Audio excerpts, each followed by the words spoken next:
નમસ્કાર, કેમ છો? જય શ્રી કૃષ્ણ મારા વહાલા વિદ્યાર્થી મિત્રો.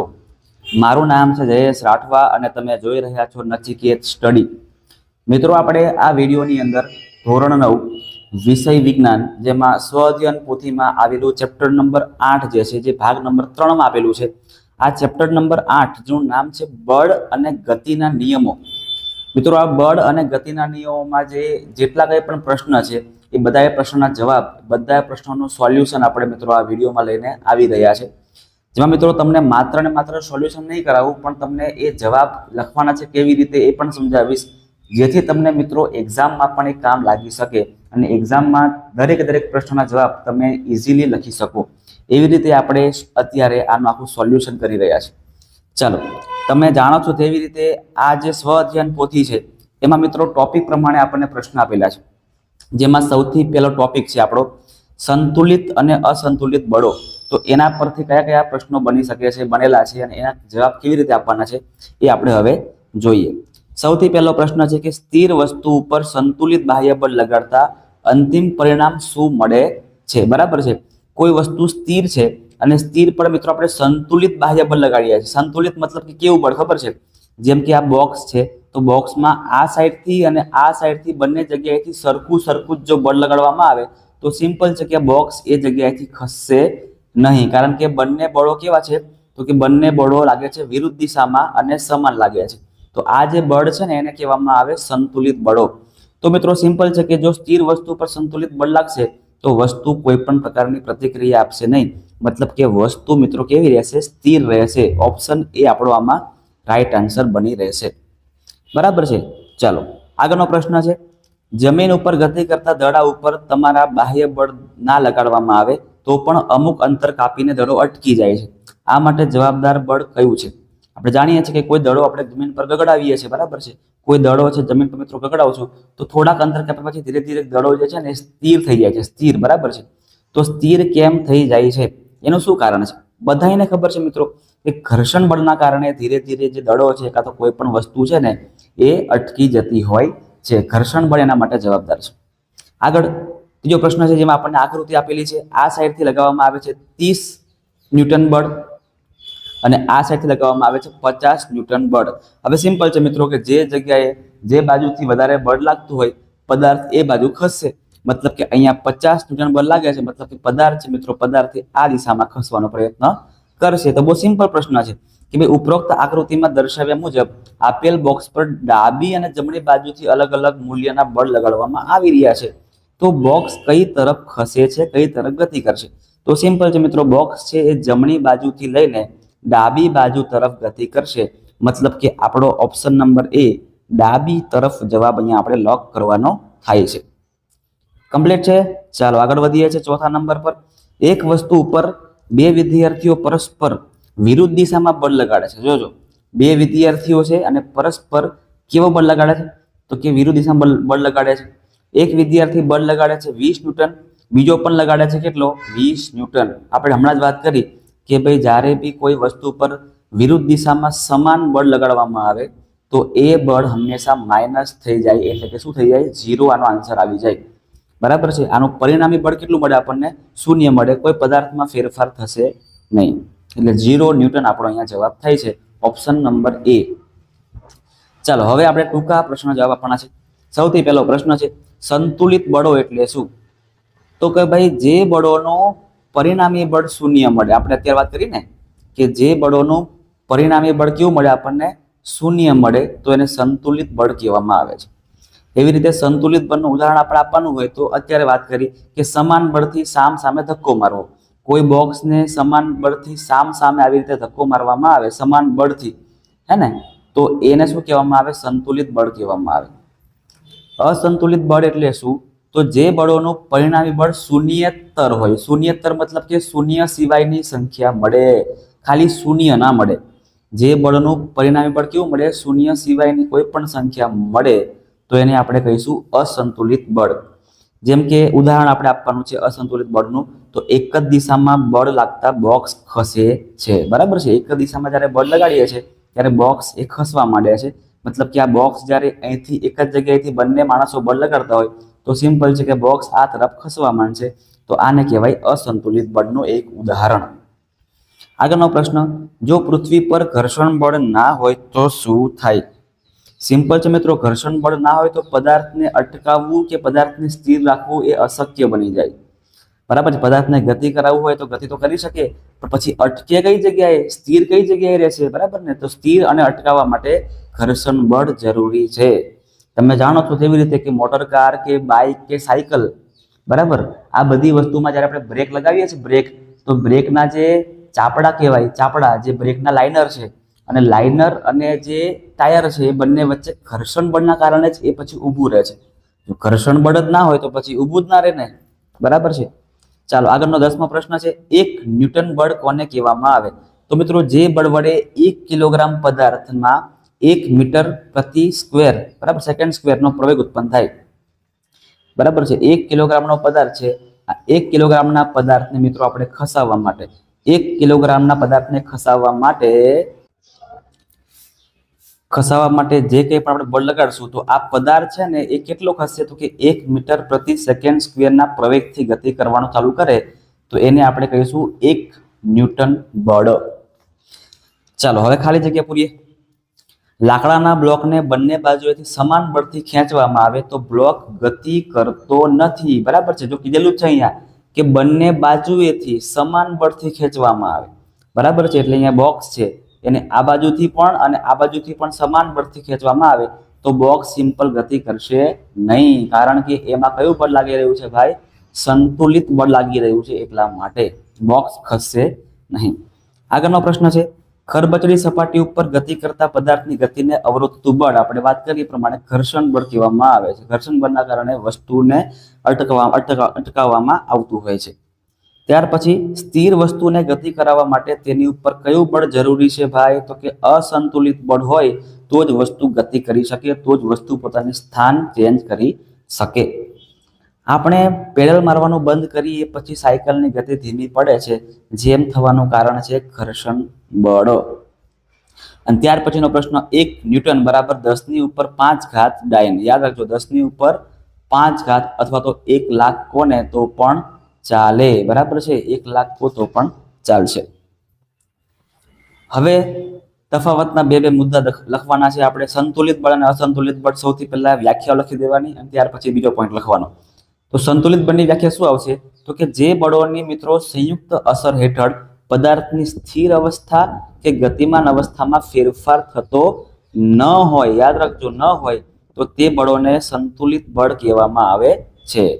અને અસંતુલિત બળમાં શું આવશે? તો કે ભાઈ જે બળોની સંયુક્ત અસર હેઠળ પદાર્થની સ્થિર અવસ્થા કે ગતિમાન અવસ્થામાં ફેરફાર થતો હોય તો તે બળોને અસંતુલિત બળ કહેવામાં આવે છે. સંતુલિત બળનું પરિણામી બળ કેવું મળે છે આપણને? શૂન્ય મળે છે.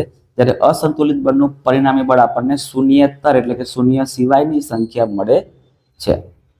આગળ ઘર્ષણ બળ કોને કહેવાય છે? ઉદાહરણ આપીને સમજાવવાનું છે.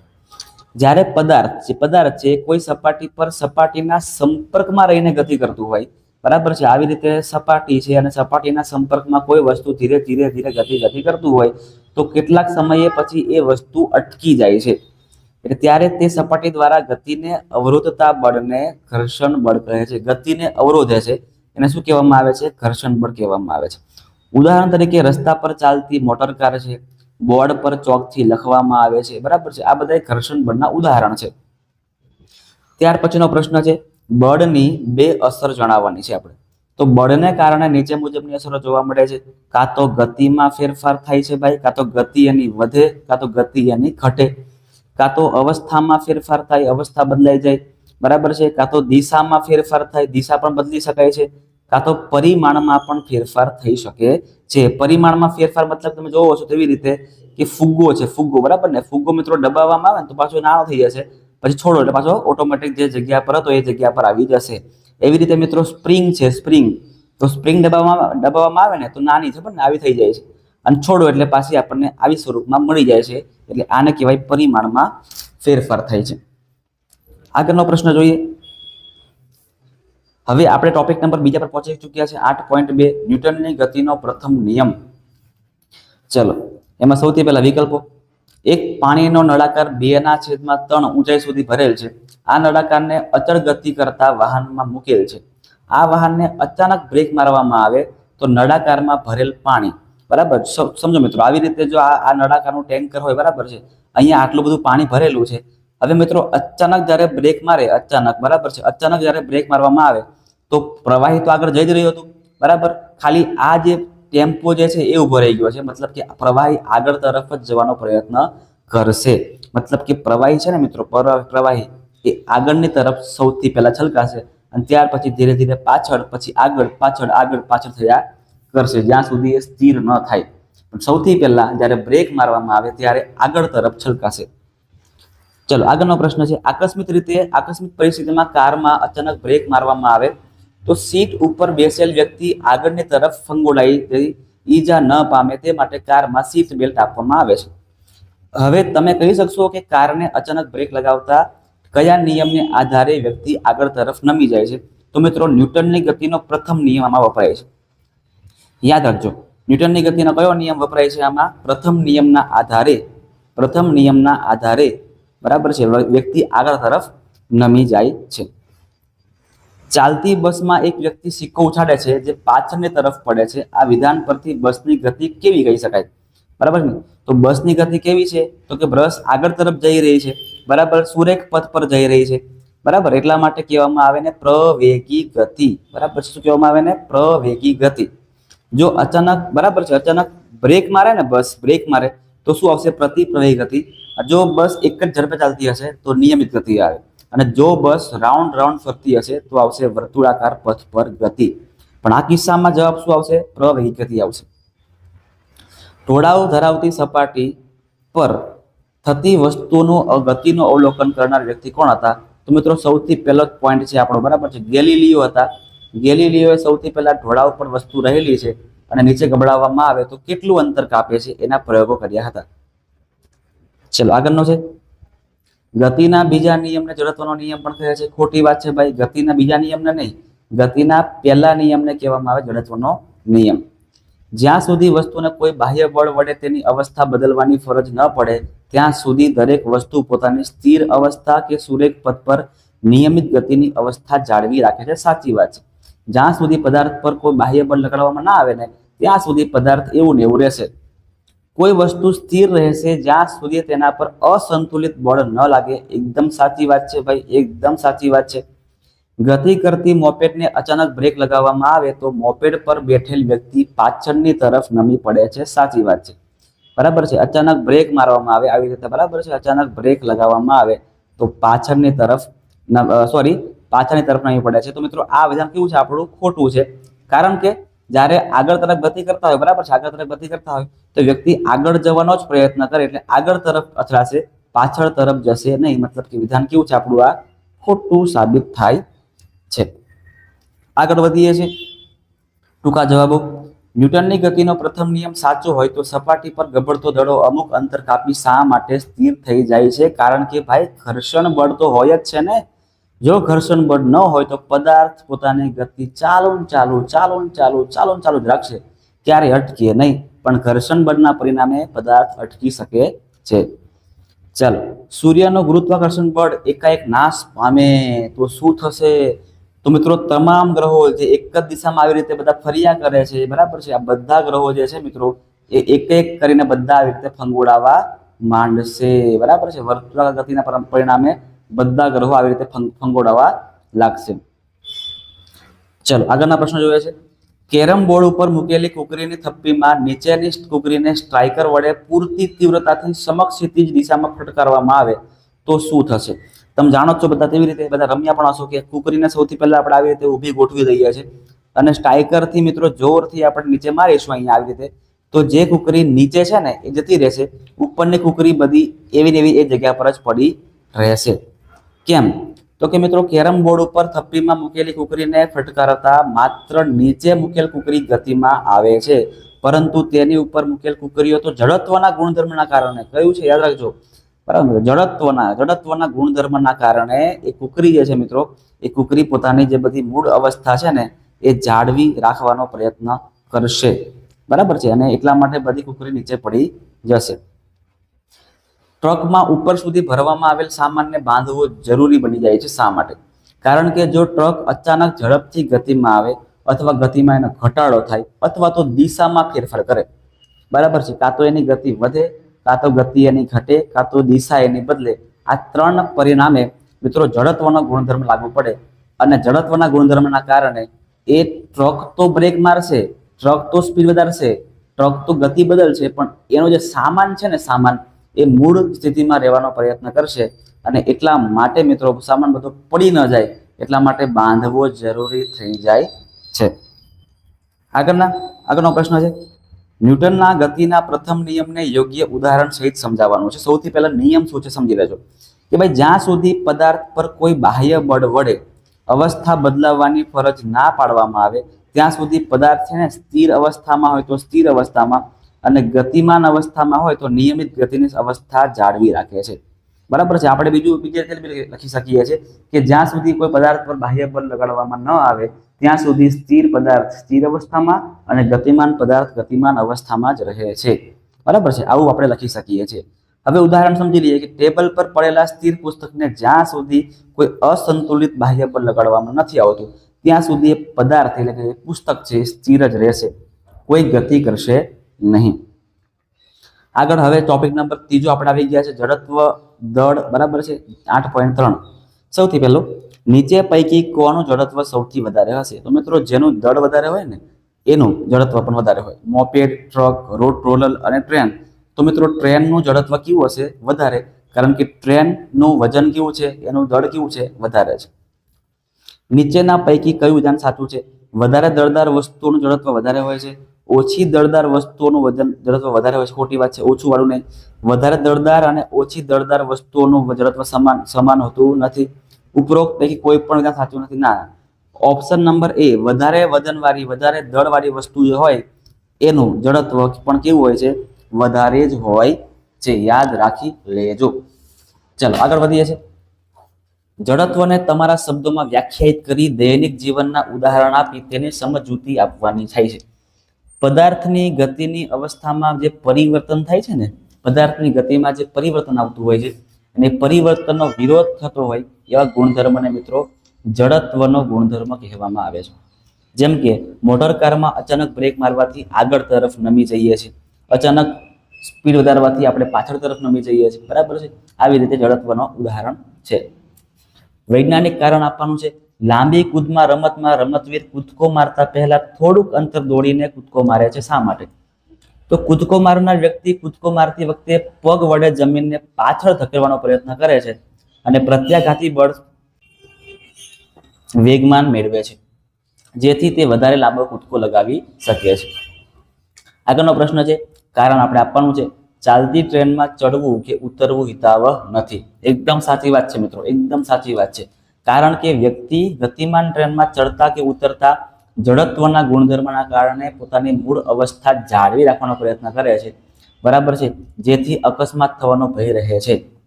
ક્લિયર છે. એટલા માટે ચાલતી ટ્રેનમાં ચડવું કે ઉતરવું હિતાવહ જરાક પણ નથી.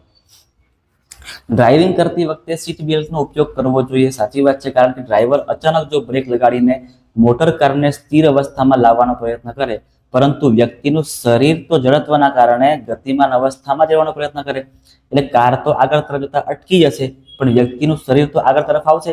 એટલા માટે જે કારનું આગળનું જે સ્ટીયરિંગ છે મિત્રો, સ્ટીયરિંગ ત્યાં માથું અથડાવે છે અને જેના કારણે તે ઘાયલ થઈ શકે છે. એટલા માટે ડ્રાઇવિંગ કરતી વખતે સીટ બેલ્ટનો ઉપયોગ કરવો જોઈએ. આગળનો પ્રશ્ન છે, ઝાડની ડાળીને તીવ્રતાથી હલાવતા તેની પરના ફળ નીચે તરફ પડે છે, તેનું કારણ સમજાવો. તો મિત્રો ફળ નીચે તરફ પડે છે તેનું કારણ જડત્વ છે. જેમાં ડાળીને તીવ્રતાથી હલાવતા ફળ મૂળ સ્થિર અવસ્થામાં જ રહેવાનો પ્રયત્ન કરે છે. પરિણામે ફળ અને ડાળી વચ્ચે સંપર્ક તૂટતા ફળ નીચે તરફ પડી જાય છે. આગળનો પ્રશ્ન, સમાન આકાર અને સમાન કદ ધરાવતા લોખંડ, સ્ટીલ અને પ્લાસ્ટિકના બનેલા 3 નક્કર પદાર્થોમાં જડત્વ સૌથી વધારે કોનું હશે? આપણે ભણી ચૂક્યા છે કે મિત્રો જે પદાર્થનો વધારે દળ હોય ને એ પદાર્થનું જડત્વ વધારે હશે. સમાન આકાર અને કદ ધરાવતા લોખંડ, સ્ટીલ અને પ્લાસ્ટિકના ત્રણેય પદાર્થોમાં લોખંડનું જડત્વ વધુ છે, કારણ કે દળ અને જડત્વ સીધા સંપર્કમાં છે. જે પદાર્થનું દળ વધુ હોય તેનું જડત્વ પણ વધુ, અને જે પદાર્થનું દળ ઓછું તેનું જડત્વ પણ ઓછું હોય છે. ચાલો આગળ વધીએ છીએ. બળનો એકમ શું છે મિત્રો? તો કે સિમ્પલ છે. બળનો એકમ મિત્રો આ બંને છે. કિલોગ્રામ મીટર પ્રતિ સેકન્ડ સ્ક્વેર પણ છે અને ન્યૂટન પણ છે. એટલા માટે આપણો ઓપ્શન બી અને સી બંને આવી શકે છે. વેગમાનનો એસઆઈ એકમ તો મિત્રો કિલોગ્રામ મીટર પ્રતિ સેકન્ડ, બરાબર છે. કિલોગ્રામ મીટર પ્રતિ સેકન્ડ એ આવશે આપણા વેગમાનનો એકમ, એટલે કે ઓપ્શન નંબર એ તમારો સાચો જવાબ થશે. આગળ, ગતિ કરતા પદાર્થનું જડત્વ કોની પર આધાર રાખે છે? આપણે મિત્રો ભણી ચૂક્યા છે કે ગતિ કરતો પદાર્થ હોય ને તો પદાર્થના મિત્રો દળ પર આધાર રાખશે, બરાબર છે. એટલે કે પદાર્થના દળ પર આધાર રાખશે, મતલબ કે અહીંયા ઓપ્શન જે બી છે ને ફક્ત એક એ આપણો જવાબ બનશે. આગળ, 5 કિલોગ્રામ દળ ધરાવતો પદાર્થ ઘર્ષણ રહિત સમસ્થિતિ ટેબલ પર 8 મીટર પ્રતિ સેકન્ડ જેટલી અચળ વેગથી ગતિ કરી શકે છે. આ પદાર્થને આટલી જ અચળ વેગી ગતિથી ગતિ કરાવવા માટે લગાડવું પડતું બાહ્ય બળ. જો મિત્રો અહીંયા શબ્દ આપણને જોરદાર આપેલો છે, ઘર્ષણ રહિત. હવે મિત્રો જે પદાર્થ ઓલરેડી ઘર્ષણ રહિત ટેબલ પર ગતિ કરી રહ્યો છે તો એ આ ગતિને ચાલુ રાખશે, ગતિને ક્યારેય અટકાવે નહીં, પદાર્થ ક્યારેય અટકી શકશે નહીં. એટલે આપણે મિત્રો કોઈ પણ પ્રકારનું બાહ્ય બળ લગાડવું પડે નહીં, કારણ કે ભણી ચૂક્યા છે કે ભાઈ જ્યારે પદાર્થ ઘર્ષણ રહિત સપાટી પર ગતિ કરતો હોય તો એ ઓટોમેટિક અટકે જ નહીં, એ ચાલ્યા જ કરશે, મતલબ કે કોઈ બળ લગાડવું પડે નહીં. આપણે માત્ર જોયા કરવાનું, બરાબર છે. એટલે કે 0 ન્યૂટન બળ લગાડવું પડે. ઓપ્શન એ તમારો રાઈટ આન્સર થશે. જોડકા જોડવાના છે. ચલો, બળનો એકમ કયો છે ભાઈ? તો કે બળનો એકમ ન્યૂટન છે. વેગમાનનો એકમ કિલોગ્રામ મીટર પ્રતિ સેકન્ડ છે અને વેગનો એકમ છે મીટર પ્રતિ સેકન્ડ. હાલો આગળ જઈએ છીએ. 125 કિલોગ્રામ દળ ધરાવતી કાર 50 મીટર પ્રતિ સેકન્ડના વેગથી ગતિ કરે છે તો વેગમાન કેટલું હશે? બહુ સિમ્પલ દાખલો છે, સૂત્ર આપણને આવડે એટલે કામ થઈ જાય પૂરું આપણું. વેગમાન બરાબર mv, વેગમાનને આપણે p કહીએ છીએ. m એટલે 125 અને v એટલે 50. 125 ગુણ્યા 50 કરો એટલે 6250 થાય, અને કિલોગ્રામ આનો હશે મીટર પ્રતિ સેકન્ડ, એટલે કિલોગ્રામ મીટર પ્રતિ સેકન્ડ એનો એકમ થશે. આગળ, ન્યૂટનની ગતિનો બીજો નિયમ લખી તેની સમજૂતી આપવાની છે. પદાર્થના વેગમાનમાં થતા ફેરફારનો સમય દર, ખાસ ધ્યાનમાં રાખજો. પદાર્થના વેગમાનમાં થતા ફેરફારનો જે સમય દર, એટલે કે છેદમાં t આપણે મૂકી દઈએ, જે આપણને મળે એ આપણો બીજો નિયમ થઈ ગયો. એટલે કે f બરાબર ડેલ્ટા p એના છેદમાં t. એટલે કે પદાર્થના વેગમાનમાં થતા ફેરફારનો સમય દર તેના પર લાગતા અસંતુલિત બળ જેટલો અને બળની દિશામાં હોય છે. આમ પદાર્થની ગતિ અને તેના પર લાગતું બળ એના અભ્યાસમાં કઈ વસ્તુ ડિપેન્ડન્ટ છે, કઈ વસ્તુ આધાર રાખે છે? તો મિત્રો દળ અને વેગ આ બંને વસ્તુ સરખું મહત્વ ધરાવે છે. કારણ કે સિમ્પલ છે કે વેગમાનમાં શું આવે? દળ ગુણ્યા વેગ, mv, p બરાબર mv. એટલે વેગમાનનો સમય દર જ પાછો બળ બી છે, એટલા માટે દળ અને વેગ બંનેનું સરખું મહત્વ છે. આગળ, 10 કિલોગ્રામ દળ ધરાવતો પદાર્થ સ્થિર અવસ્થામાંથી શરૂ કરીને 2 મીટર પ્રતિ સેકન્ડ, એટલે કે આપણને m આપેલું છે 10 અને આપણને a આપેલું છે 2. તો આપણે વેગમાન અને વેગની કિંમત શોધવાની છે. આપણને સમય અહીંયા આપેલો છે. તમને મિત્રો સિમ્પલ શીખવાડ દઉં કેવી રીતે આપણે કરવાનું છે. તો સૂત્ર છે એક, v બરાબર u પ્લસ at, બરાબર છે. આપણે સૌથી પહેલા વેગ મેળવવાનો અને વેગ પરથી આપણને વેગમાન ઇઝીલી મળી શકે. તો વેગ મેળવવા માટે v બરાબર v રહેવા દેવાનું. u ની કિંમત શું આવશે? u ની કિંમત 0 આવશે. કેમ સાહેબ 0 કેમ આવે? કારણ કે જો સ્થિર અવસ્થાથી શરૂઆત કરે છે ને એટલા માટે. એ આપણને આપ્યા છે 2 અને સમય આપણને અહીંયા પહેલા માટે 1 મૂકવાનો છે, એટલે 1 મૂકી દેવાનો.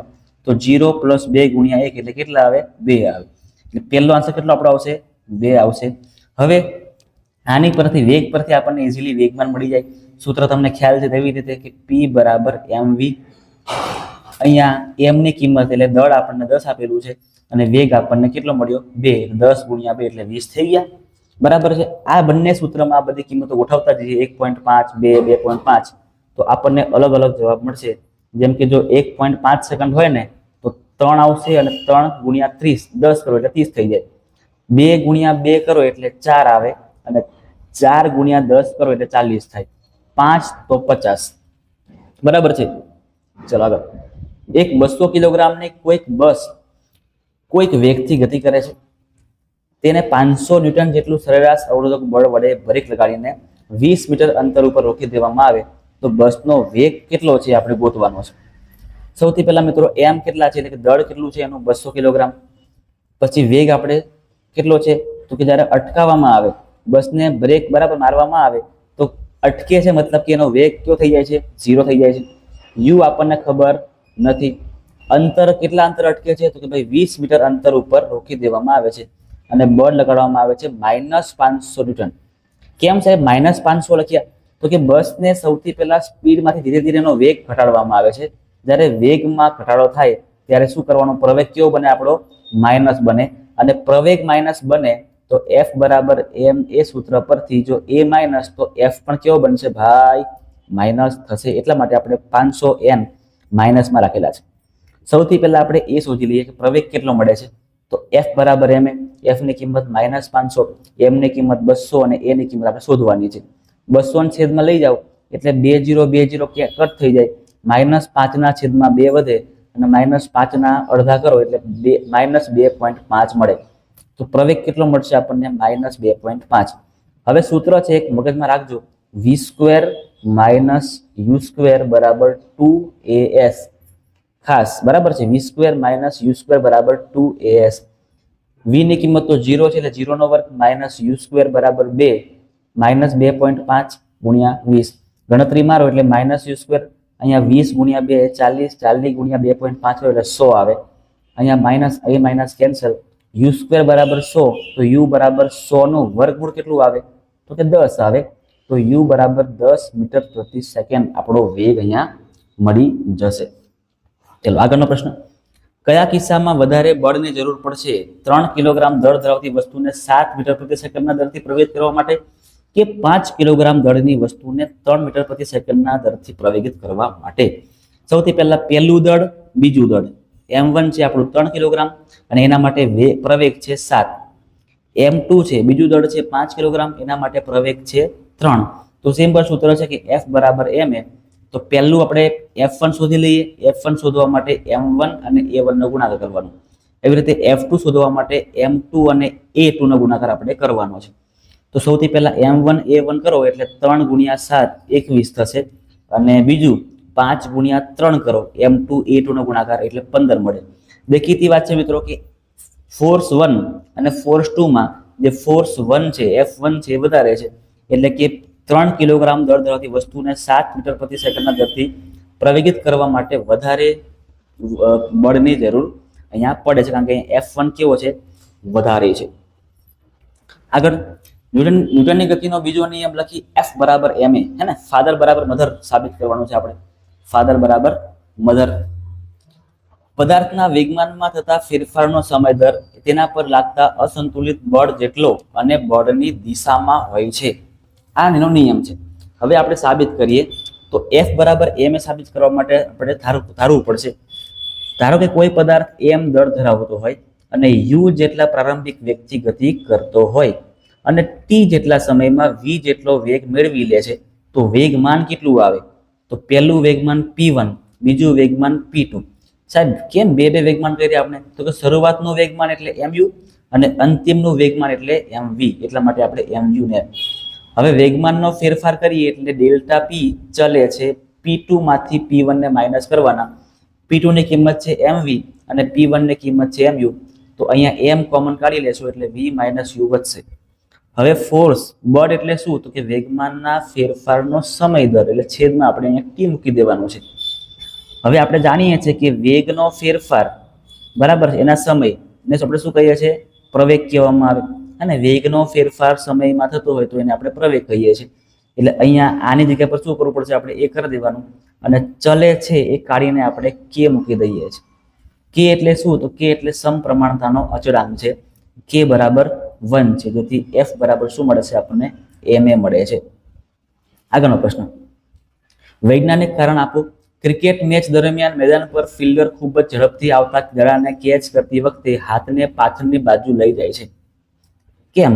હે, તો દડાનો કેચ કરીને હાથને પાછળની બાજુ લઈ જવાથી ફિલ્ડર છે ને એ ખૂબ જ ઝડપથી ગતિ કરતા દડાનો વેગ શૂન્ય કરવા માટે એ સમયગાળો વધારવામાં આવે, એટલે સમયગાળો વધારી લે છે.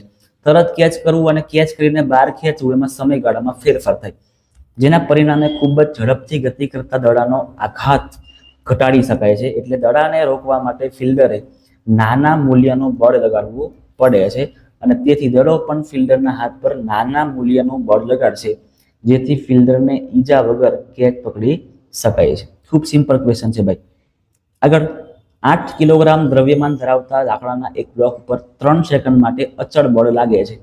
જો આ લાકડાનો બ્લોકનો વેગ 4 મીટર પ્રતિ સેકન્ડથી વધારીને 8 મીટર પ્રતિ સેકન્ડ કરવામાં આવે છે, તો લાકડાના બ્લોક પર લાગતું બળનું મૂલ્ય શોધવાનું છે. અને જો 5 સેકન્ડ માટે બળ લગાડવામાં આવે તો અંતિમ વેગ 20 કેટલો મળશે એ પણ આપણે શોધવાનો છે. સૌથી પહેલા મિત્રો આપણને પ્રારંભિક વેગ આપેલો છે u અને v પણ આપણને આપેલો છે. શરૂઆતમાં 4 અને પછી 8, સમય લે છે 3 સેકન્ડનો અને દળ છે એનું 8. તો f બરાબર ma મૂકી દો, એટલે f બરાબર ma અને a ની જગ્યાએ v માઇનસ u છેદમાં t મૂકીને બધી કિંમતો ગોઠવી દેવાની. m ની જગ્યાએ 8 આવશે, v ની જગ્યાએ 8, u ની જગ્યાએ 4 અને છેદમાં 3. તો 8 8 માઇનસ 4 એટલે 4, 8 ચોક 32 ના છેદમાં 3 આવશે. એટલે આપણે અત્યારે આવું જ રહેવા દઈએ છીએ, બરાબર છે. તો લખી પણ શકાય કે 32 ના છેદમાં 3 તો પણ ચાલે. હવે આપણે v શોધવાનો છે. v તો v બરાબર u પ્લસ at, પણ a ની કિંમત તો આ રહી, બરાબર છે ને. સૂત્ર છે કે f બરાબર ma, તો a બરાબર f ના છેદમાં m લખી શકાય. એટલે આપણે અહીંયા f ના છેદમાં m લખેલું છે એની જગ્યા પર. f ની કિંમત છે 32 ના છેદમાં 3 અને m ની કિંમત છે 8. જે કંઈ પણ કટ થાય છે કટ કરવાનું. અહીંયા 4 પ્લસ 20 ના છેદમાં 3 વધશે, 4 તરી 12 પ્લસ 20 છેદમાં 3.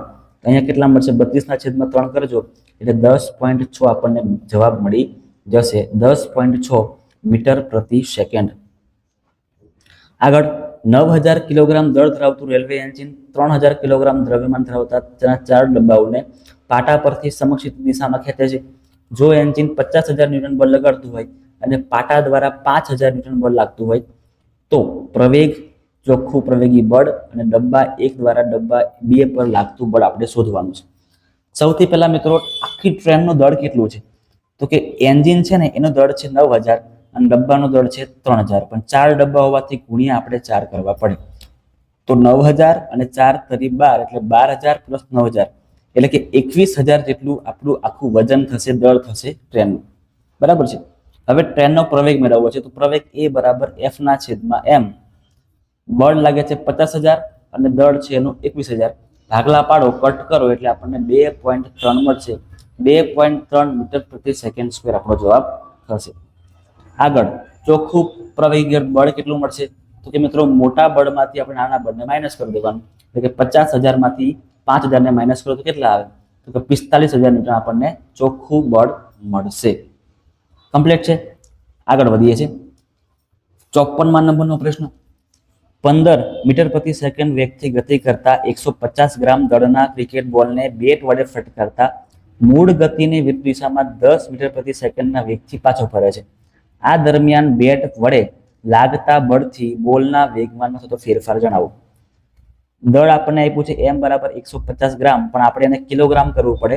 એટલે 150 ના છેદમાં 1000 આપણે કરો ને 1000 તો આપણને 0.15 મળે. એવી રીતે u આપણને આપેલું છે પ્રારંભિક વેગ 15 અને v આપણને આપેલું છે 10 બરાબર. હવે v કેમ મિત્રો -10 છે?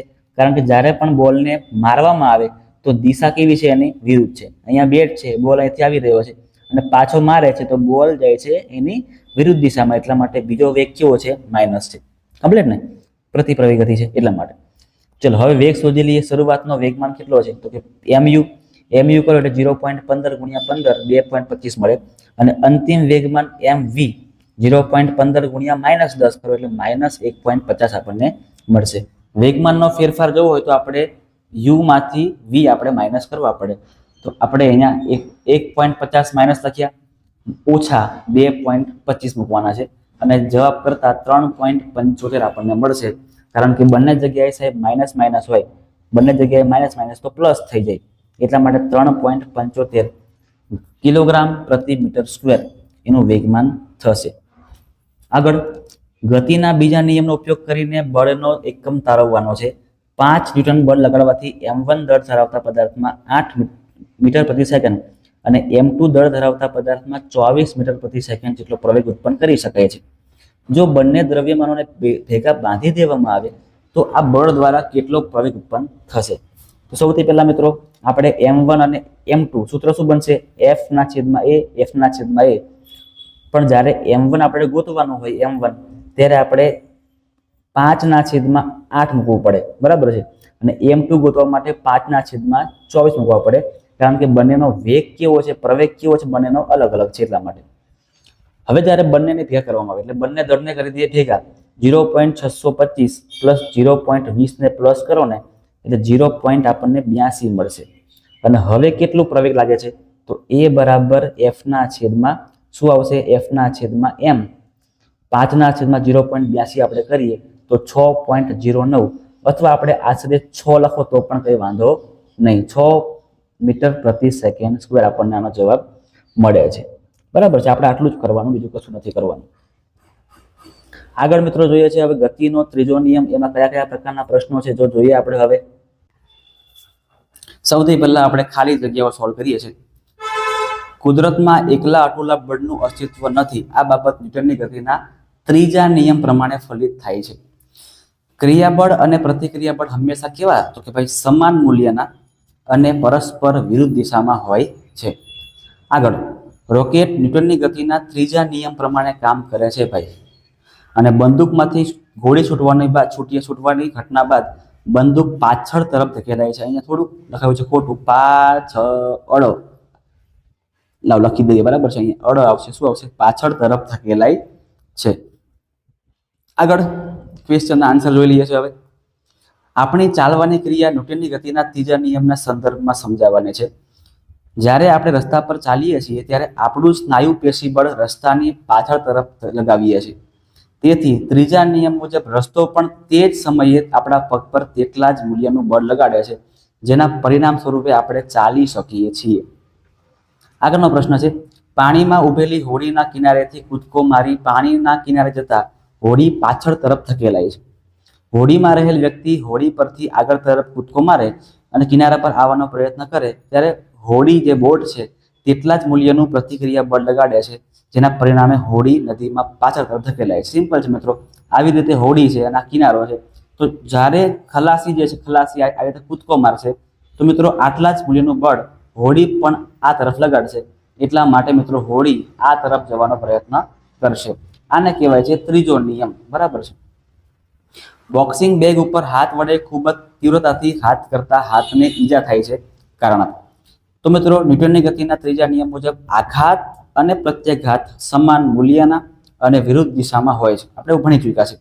તેથી બોક્સિંગ બેગ પર જેટલી તીવ્રતાથી બળ લગાડવામાં આવે તેટલી જ તીવ્રતાથી સામે પ્રતિક્રિયા બળ પણ લાગશે. તેથી હાથ પર પણ ઈજા થવાની સંભાવના રહેલી છે. આગળનો પ્રશ્ન, ન્યૂટનની ગતિનો ત્રીજો નિયમ લખી દૈનિક જીવનમાં ઉદાહરણ સહિત તેની સમજૂતી આપણે દેવાની છે.